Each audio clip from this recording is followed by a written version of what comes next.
今日咧做一個好簡單嘅黑醋炆豬尾，將啲豬尾咧洗乾淨先啦。我買嘅時候咧，佢已經斬好，咁啊沖一沖就得㗎啦。將嗰啲豬尾咧凍水落，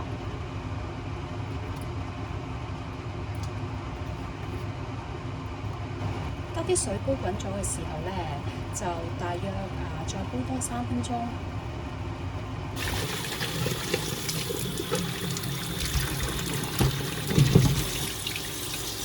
要沖得乾淨啲嘅，去返所有嘅雜質。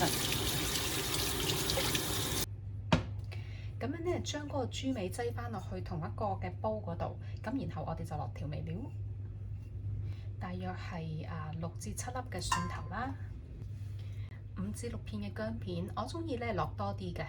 如果你唔中意太重薑味，就落少啲啦。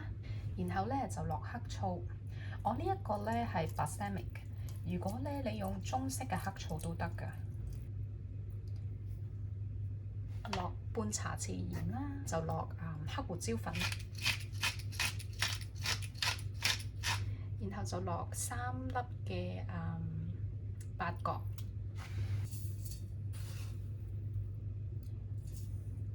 ，1/4杯到啦。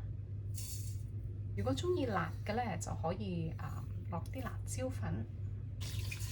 水咧大約夠冚過晒啲豬尾就可以噶啦，唔使落得太多。然後咧就將佢用大火煲滾佢，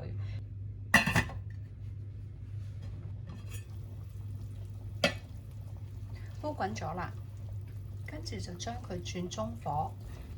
如果咧你想落雞蛋咧都可以嘅，咁我今日就用咗2隻熟雞蛋加埋去一齊煮啦，擠返個蓋，煮大約係20分鐘，等到啲水咧收乾咗就可以㗎啦。